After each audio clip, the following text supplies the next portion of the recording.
Good morning, everyone. I am Rosin Banal and I am part of the Group 3. And together I'm with Arnedo Joy, Bonus Warren, Ronto Rose, Cancino Marian, Casistol Zerter, Padirogo Joshua, and Sagang Mary Angelian. And together, I repeat, we are the Group 3.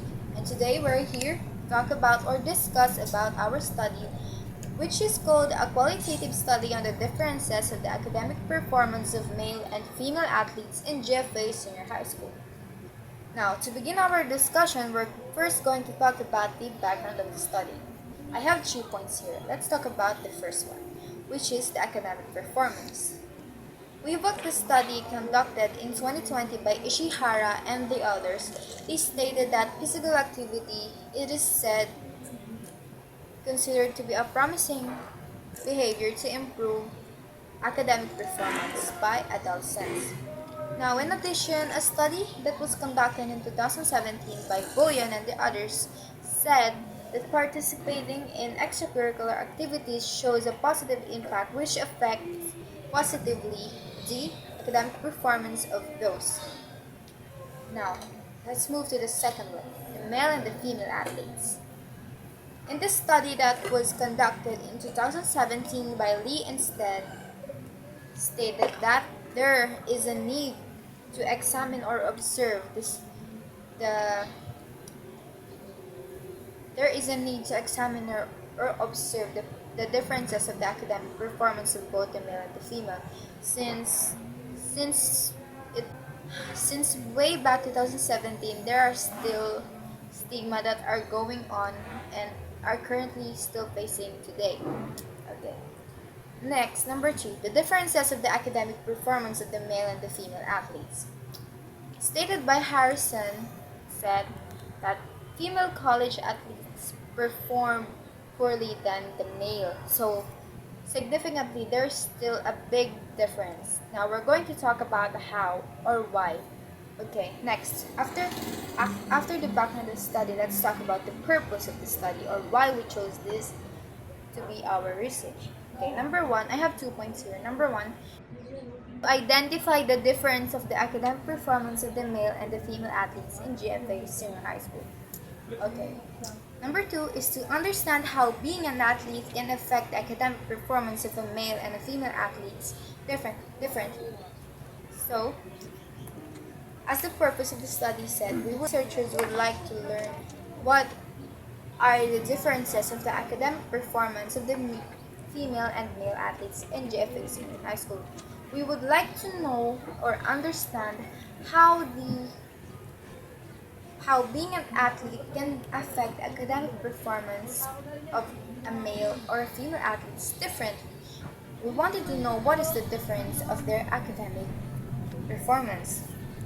Next, moving on, we are now going to talk about the significance of the study. In this part of the research paper, we will state here who will benefit in the study. First is for the students to understand what are the differences of their academic performance with their male or female athletes.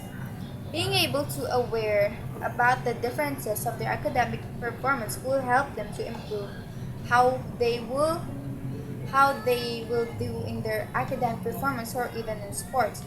If they will need to work hard on a thing or two. Next, for the parents to be aware about the academic performance of their child who's a male and a female athlete. And next, for the school administrator to be able to help improve the situation of the male and the female athletes. For the future researchers to be able to understand and to be one of the background of the study to the future researchers. Next, let's move on to the framework, the theoretical framework. In this part, we will state how we ended up choosing one theory, which is the interactionist theory. Now, there is a process here, and I will explain how.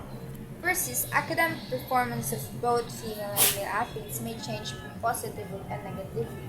But through interactionist theory, the output would be if both male and the female athletes are making interactions, Their academic performance will show changes drastically, whether they are being neglected or inspired. Okay. Because of the interactionist theory, when they interact with the other athletes or their co-athletes, their academic performance will show a change. It's either positively or negatively, but still it will show a drastic change. Next, moving on. Let us now move on to sampling. Sampling. The researchers decided to use a purposive sampling in the study. Why? Because to ensure that the respondents are only related to the study. As stated in our research title, the respondents that we needed are only male and female athletes in GFA Senior High School. That's why we chose a purposive sampling, because we are going to choose a respondents purposefully. And that's it. Now, do you have any question? Did you understand our discussions for today? If you do, then thank you. And this for the last part about my presentation. This is where I found all the references that I use. Thank you so much, and I hope you learned something.